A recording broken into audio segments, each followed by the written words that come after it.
Gledate Gorenjska poročila na GIF TV. Lepo pozdravljeni vsi skupaj. Sem vesela, da smo se zbrali. Danes je kar en tak pomemben dan. Obeležili bomo kar nekaj dogodkov in sicer strani Komunale Kranj smo prijeli tale čudovit eko koš. Tako da še enkrat hvala. Pozdraviti nas je oziroma tudi prišel župan Matjaž Rakovec, tako da imamo z njim tudi eno tako posebno čast, da bomo danes tudi podpisali eko listino, saj šola je del tudi eko šole. Pa še ena stvar je, in sicer danes so se tudi učenci zbrali, ker je zelo pomemben, v tem mesecu se obeležuje tudi podnebni dan, rečemo tudi štafetni dan, tamle dol imamo že kolesarje z Besance in Žabnice, učenci z centralne šole bojo pa tudi nekaj kilometrov naredili na tem šolskem igrišču. Torej, v programu Eko šola smo se pridružili, kot sem že povedala, mednarodnemu dogodku, čas se izteka, podnebni dan, s skupnim ciljem ukrepati za podnebje proti podnebnim spremembam, za ohranjanje biotske pestrosti naravnih virov. Zdaj 7767 km bo dolgo potovanje podnebne štafete, ki bo šla skozi 18 držav, in sicer začela se je že na Škotskem, končala se bo pa 6. novembra v Egiptu, ko se začne tudi zelo pomembna podnebna konferenca. Tako da hvala vsem, ki sodelujete, zdaj pa besedo predajam naprej.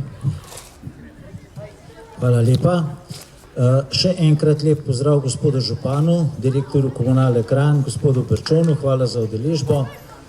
Prva zadeva, ki smo jo danes želeli obeležiti, je predaja Eko otoka. Gospodu direktorju najlepša hvala, da ste našo šolo zbrali in da bomo ta otok pač lahko uporabili. Na šoli se že dolgo časa ukvarjamo tudi s problemi okoljske ozaveščenosti. Vesel sem, da so učenci vedno bolj ozaveščeni in sem prepričan, da bo tudi ta ekološki otok temu veliko pripomogel.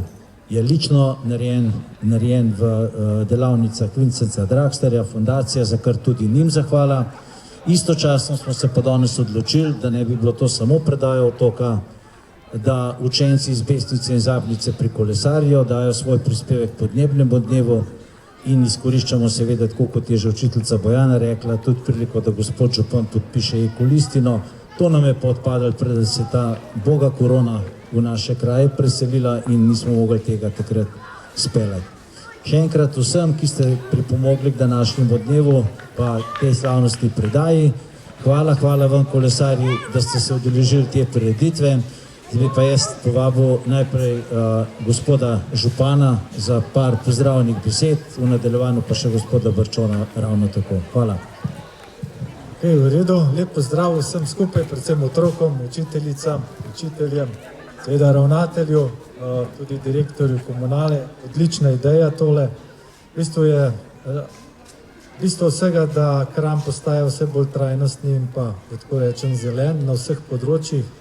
In vzgoja je pravzaprav temelj vsega tega razvoja. Jaz sem prepričan, da bomo v naslednjih letih veliko storili za to, da v Kranju ohranimo naravo takšno, kakršna je, oziroma da pogoje za življenje se izboljšamo. No, in kot sem dejal, bistveno je, da se otroci v šolah naučite, kako pomembno je skrbeti za naš planet, pa za našo okolico, za gozdove, travnike, reke, jezera, skratka, da bomo našim zanamcem, predvsem pa vam, pustili lepo popotnico za srečno življenje.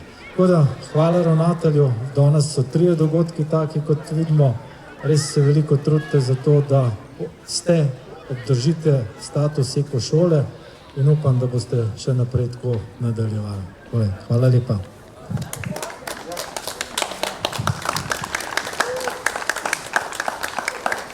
Še z moje strani lep pozdrav.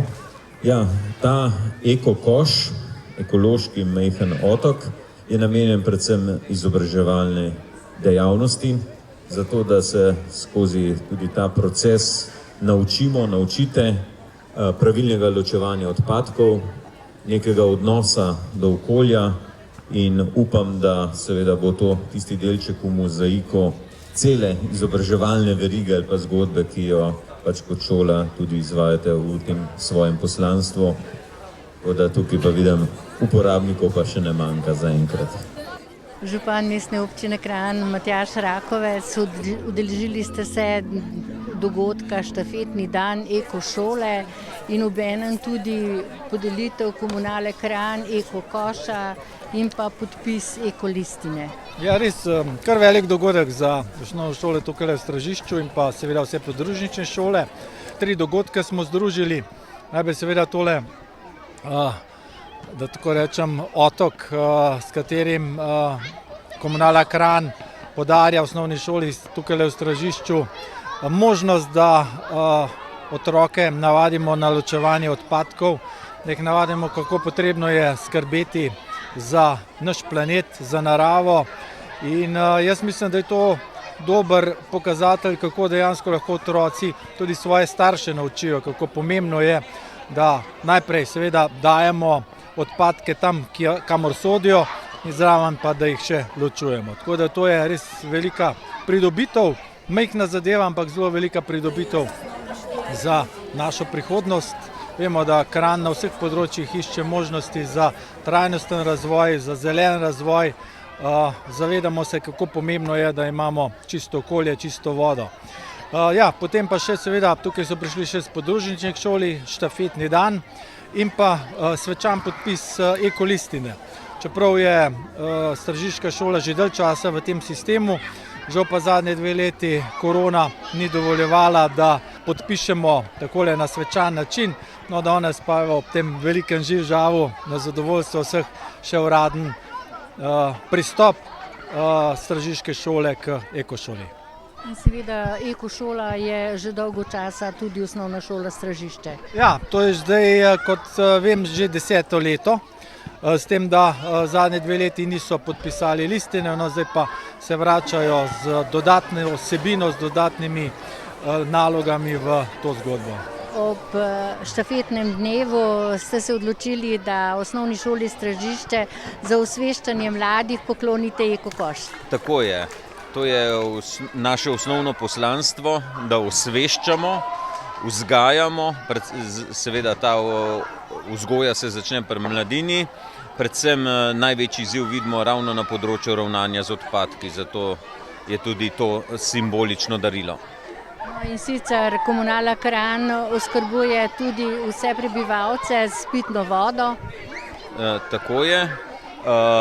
Na področju pitne vode mislim, da smo v preteklosti že veliko naredili in so tudi rezultati vidni in kot rečeno, mislim, da glavni izziv tega trenutka, tudi če hočete povezan z visokimi stroški ravnanja, so pa ravno odpadki. Opravljate pa še različne druge storitve za občane. Ja, seveda, tako kot vsaka komunala mi poskrbimo, da se pač občani dobro počutijo v svojih okoljih in da jim zagotovimo vse tiste javne storitve, za katere smo ustanovljeni. Kako je sedaj pri vas s ceno energentov? Cene so nas zelo močno prizadele, to so nekajkratniki, predvsem v drugi polovici letošnjega leta, vendar proti temu kaj dosti ne moremo ukreniti. Mi smo se pač na to pripravili predvsem tudi z res strogimi varčevalnimi ukrepi, tam kjer se seveda da.